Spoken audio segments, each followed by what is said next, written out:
seek medical advice.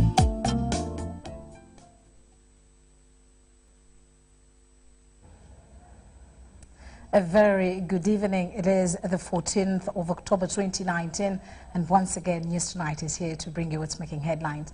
My name is Patricia Lokoma, and in a short while we will be joined by Elizabeth Nakakoni. But first, let's look at the headlines.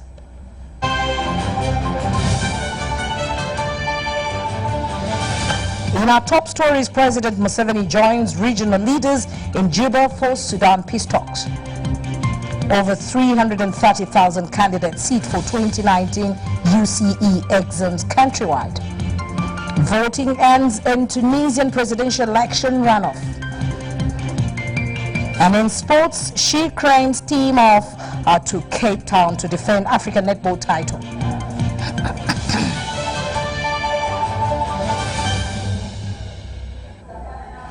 It's always a pleasure. As we start off with the Presidential Press Unit, President Yoweri Museveni has today arrived in South Sudan capital Juba to join the regional leaders in their quest to chart out the way forward to achieve total peace in Sudan. The impromptu peace meeting that is being held in Juba is attended by the Prime Minister of Ethiopia, the Right Honorable Abiy Ahmed, who is also current chairperson of IGAD and also the main broker of the peace deal in Sudan.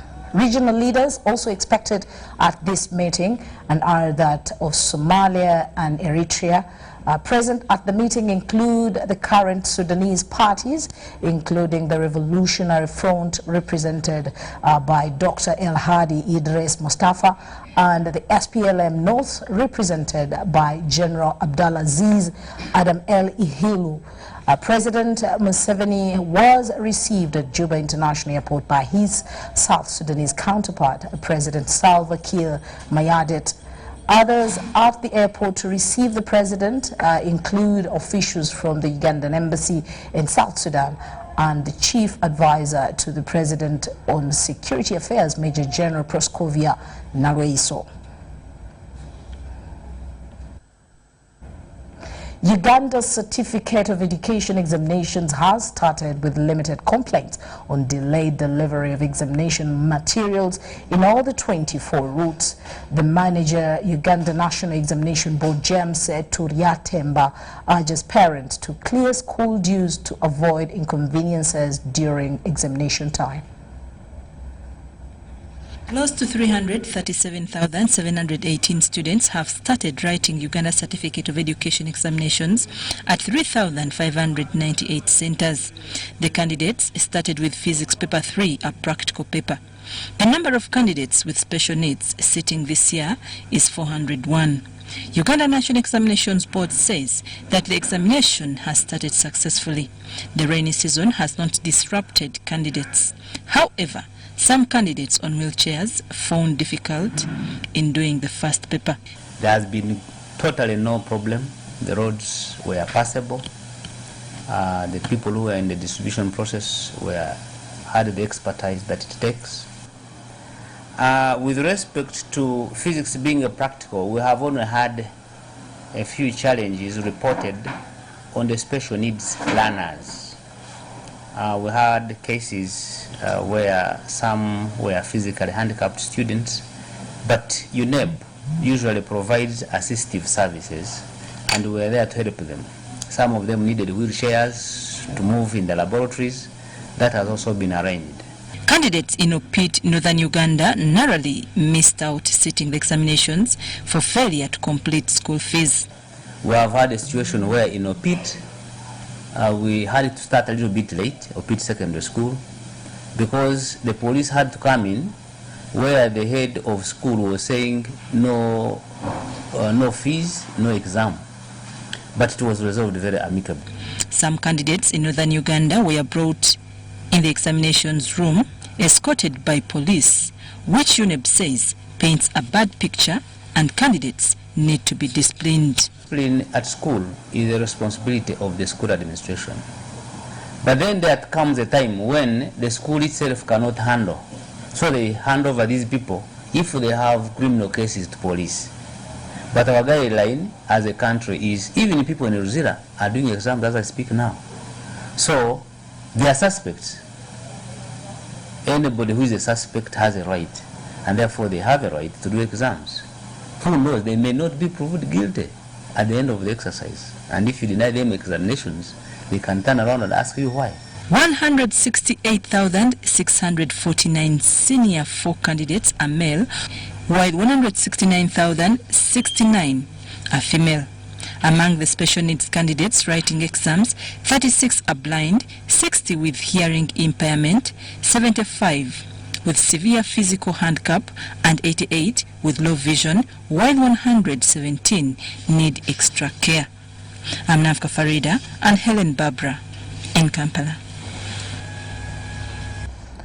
Now, heavy rains have disrupted the distribution of examination papers, especially in hard-to-reach areas in Kasese district. Senior 4 students all over the country this morning, the Monday morning, 14th October 2019, started their UCE with Physics Practical Paper 3, as we hear more in this story. By 8:30 a.m., many schools in hard-to-reach areas of Kasese district had not received examination papers. The cases in point are Karambi Secondary School, Kitholhu Secondary School, Mid Valley Secondary School, and Ihandiro Vocational Secondary School, also in Bukonzo West constituency. According to the headmaster, Karambi Senior Secondary School, Baluku Simie, the heavy downpour in the district affected the reception of examination papers. At Mid Valley Secondary School, the head teacher, Maserika Agustin, noted that the exercise commenced well despite the heavy rains.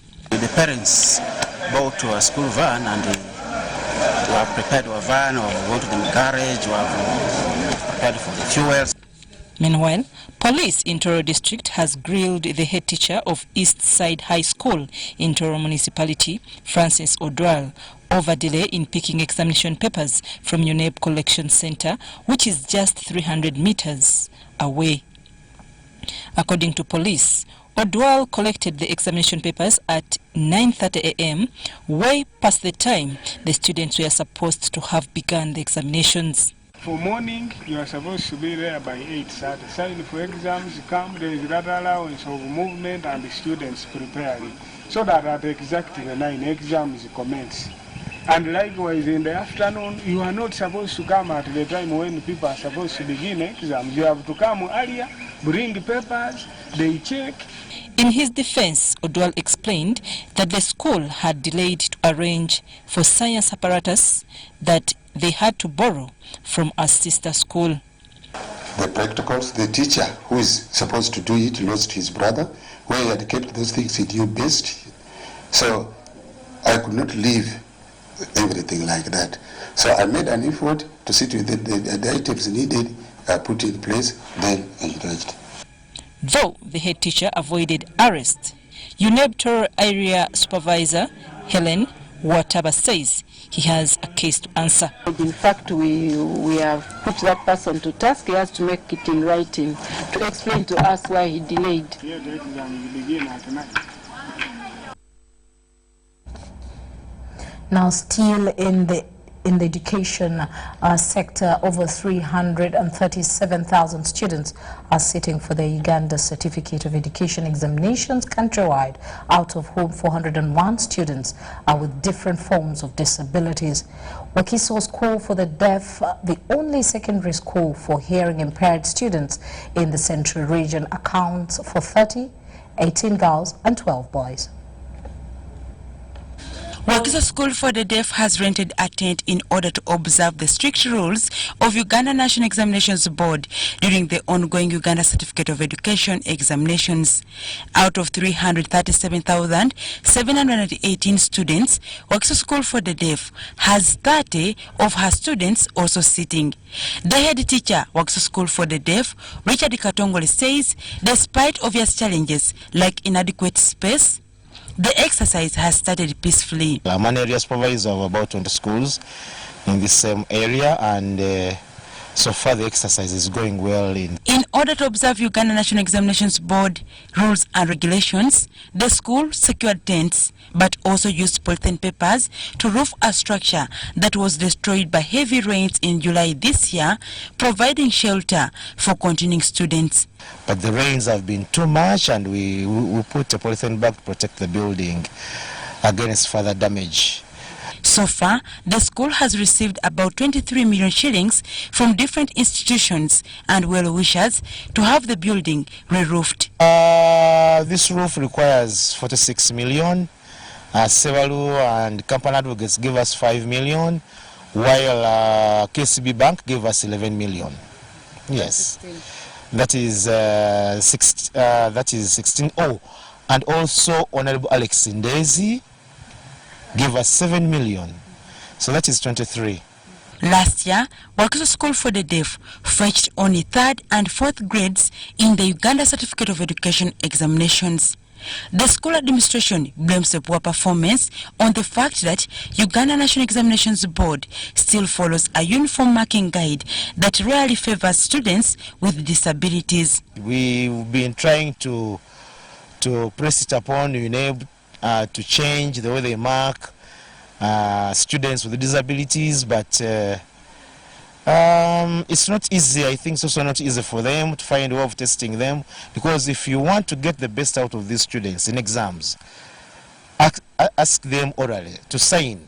That withstanding, Katongole is optimistic that this year's lot of students will deliver desired results. Dokas Kimono and Daniel Mugoya, UBC TV News. A little bit of sad news. Retired Supreme Court Justice George Wilson Natubo Sekoko is dead. According to the judiciary, Justice Sekoko passed away at Novik Hospital in Kampala, where he was admitted several weeks back. Now, before he was admitted, Justice Sekoko had been battling cancer of the prostate, according to the judiciary senior communications officer, Mr. Solomon Muita. In 2001 and 2006, Justice Sekoko was among the minority judges that allowed Besige's petition, the petition that annulled Museveni's victory and called for fresh elections. He joined the bench in 1990 on the appointment of President Yoweri Museveni. May his soul rest in eternal peace. Now, corruption among officers dealing in land matters has spearheaded the enormous loss of land by landowners in the country. However, getting faithful and committed officers managing land transaction issues is still a challenge on who to trust with people's land titles.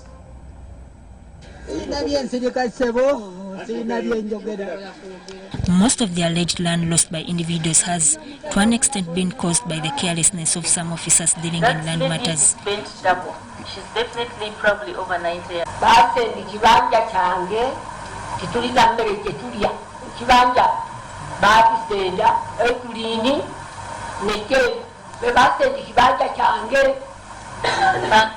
This has led to loss of lives by some claimants, while the rich are left to use their influence to attain what could not be theirs. Interacting with the Commission of Inquiry into Land Matters on how he lost over 2 plots in Kacheka, Mbarara district of Francis and Monica Ishanga, the former Minister for Agriculture in the Obote regime, tipped commissioners on how land has been carelessly handled by entrusted officers. Because it's not done by anybody else, it's done by Ugandans, and they're done by people who are paid by taxpayers. People who get the land titles are only entitled because maybe they have money, they can buy their way. They are only entitled because they know that the system can be easily compromised. The former minister told commissioners that there is no more trust like it used to be in the ancient times, because he trusted Francis Ishanga to deal with the land transactions, but he turned into a land grabber. This man came to me in the beginning of November last year. By end of November, and we agreed what was going to do. He was going to check with the minister, with the municipality and talk with them and see if they will buy this land from me.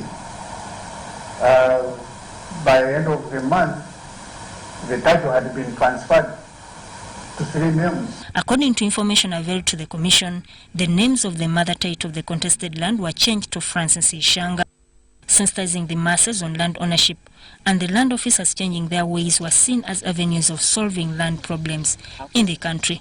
Sudat Kai, UBC News. It's time for us to take a short break, and when we do return, business is up next.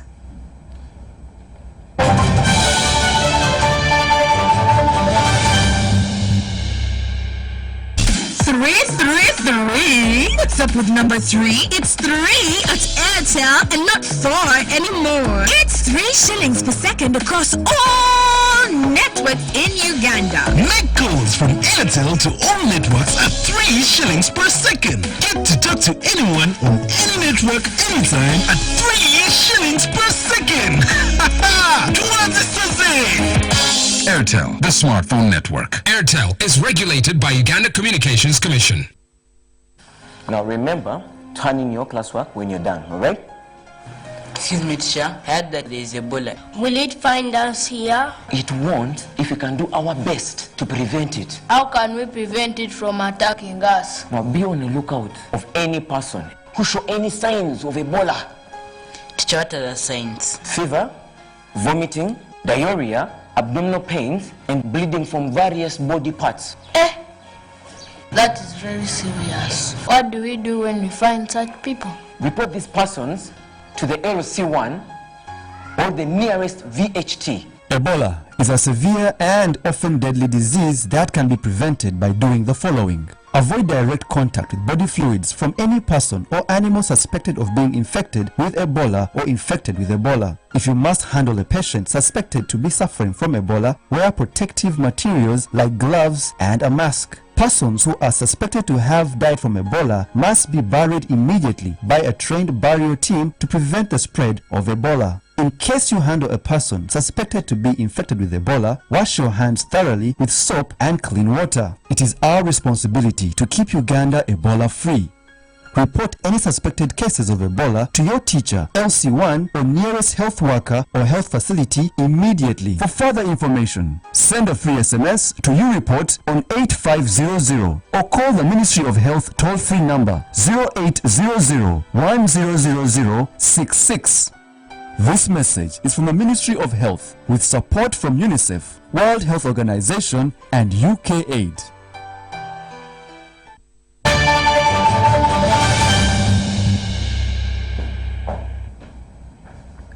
Welcome back. It's time for business. Ministry of Agriculture, Animal Industry and Fisheries is reviewing guidelines for extension services in the country. The Director Extension Services, Beatrice Yarugaba, says that reviews will improve agricultural services. As we hear more.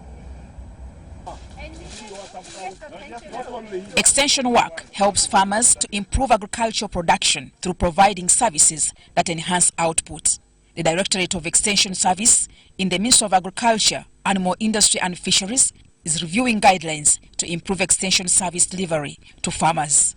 At the beginning of every season, Ministry of Agriculture, Animal Industry and Fisheries will involve district extension workers to review and plan for better production. Beginning of the season, we have to meet and we try to find out what we did last season, how things went well, what we plan to do.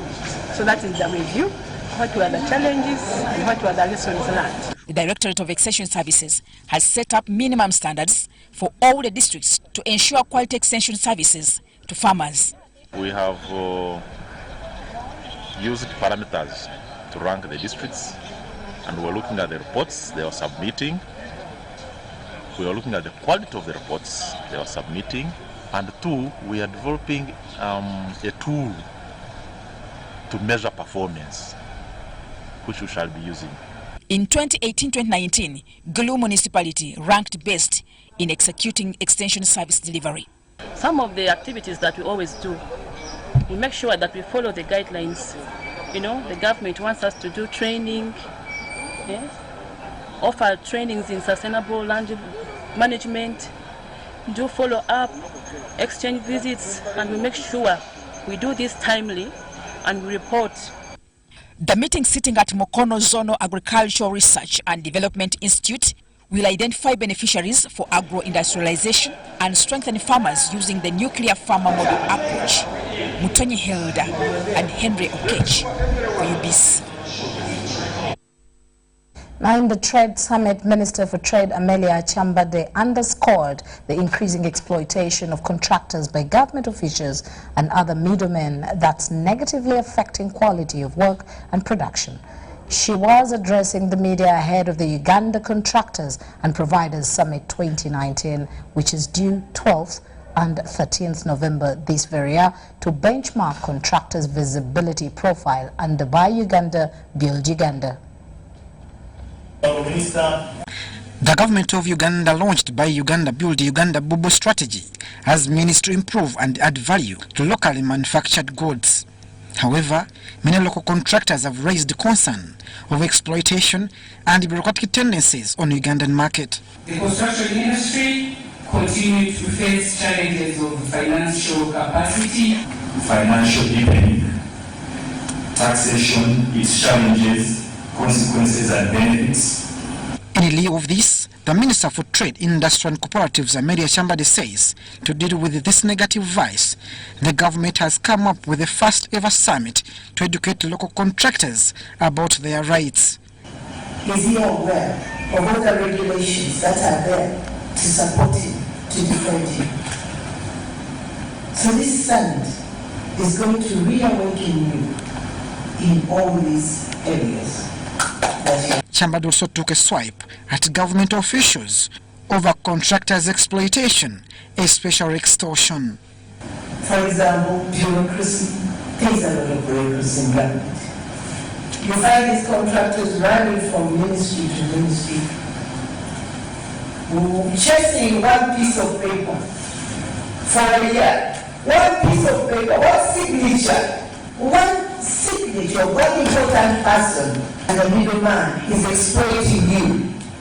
Claiming to the minister, and the one who knows her, give her something, and the one who knows the people, and then at the end of the day, the cost of bidding is so expensive. The Executive Director, Public Procurement and Disposal of Public Assets, PPDAs, Benson Turiani, says the authority has introduced electronic methods to quicken operations. Electronic government procurement. Electronic government procurement is automating the current procurement processes. So this will improve efficiency. It will also improve transparency.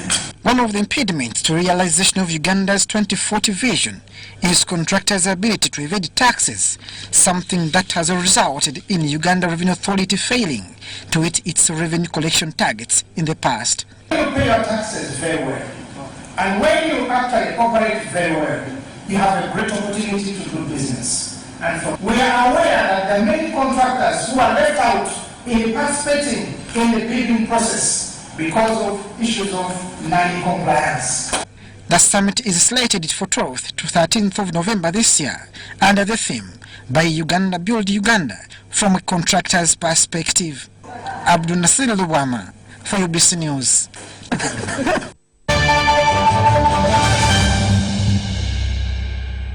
My first 4G smartphone from Airtel is back. It's bigger, better, and comes with 5 GB free data per month for 3 months. At only 200,000 Uganda shillings, enjoy fantastic features on the phone, like the face unlock feature, long battery life. Live your life in 4G with my first 4G smartphone at only 200,000 Uganda shillings and get free 5 GB data every month for 3 months. Visit the nearest Airtel shop, dial *175*9# to enjoy free data. Airtel, the smartphone network.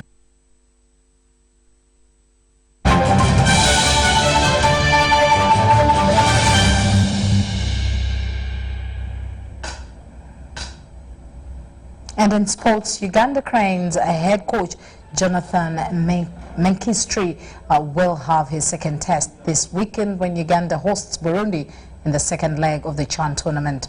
Menkistri McKinstry and his first game against Ethiopia, boosting his confidence before competition games. Now Uganda will play Burundi with an away win in the first leg, and the second leg win will secure a slot in the 2020 CHAN tournament in Cameroon. Team Uganda started its training Sunday morning and equally had light training Monday at Philip Omondi Stadium.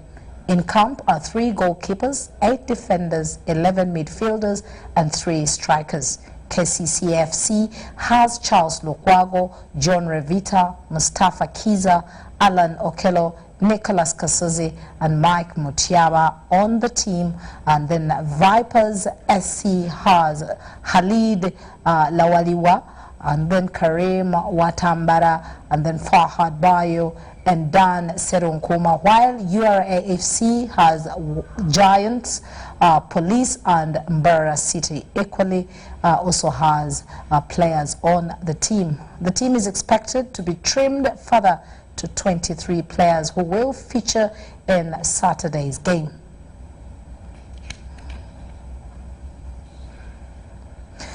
Well, that does bring us to the end of News Tonight at 8. But before we sign out, let's have the weather forecast with Daphne Kavasita. For this weather updates, I'm Daphne Kavasita Nsamba from Uganda National Meteorological Authority, and thanks for tuning into UBC Inspiring Uganda. Most parts of the country had cloudy conditions, with some areas having isolated showers, and most stations reported rainfall. But according to the report that we received today, these are some of the stations that reported the highest amount of rainfall. Masaka reported the highest of 75.7 millimeters. Masindi reported 24.9 millimeters. Toro, we had 41.6 millimeters, and then Kasese we had 47.2 millimeters. Checking with the satellite image over Africa, it shows that the rain belt is over our country. That's why most parts of the country are having showers. So we are advising the farmers to continue sowing more seeds so that we get more harvest. Tomorrow we are expecting to start the day with sunny intervals in most parts of the country, apart from some few areas around Lake Victoria where we're expecting isolated showers. Later in the afternoon we're expecting isolated showers in the western part of Uganda and some areas in northern part of the country like Gulu. Other parts of the country we're expecting sunny intervals. Temperatures expected to rise to 29 in the northeastern part of the country, and then in our capital city we're expecting temperatures to rise to 26, and then in Kabale we are expecting temperatures to rise to 22 degrees Celsius. Going beyond Uganda, we're expecting Nairobi, Dubai and London to have sunny intervals. In Paris, we're expecting showers, and then in New York, we're expecting sunny conditions. But then the temperatures are expected to rise to 17 degrees Celsius in New York. That's what we had in our store. For more information about weather, don't hesitate to click on our website. Have a blessed day. Thank you very much there, Daphne. It's time for us to recap on our headlines.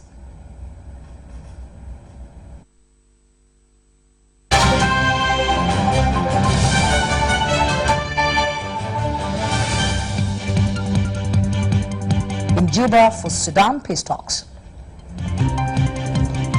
Over 330,000 candidates seat for 2019 UCE exams countrywide. And on the international scene, voting ends in Tunisian presidential election runoff. And in sports, She Cranes team off to Cape Town to defend African netball title.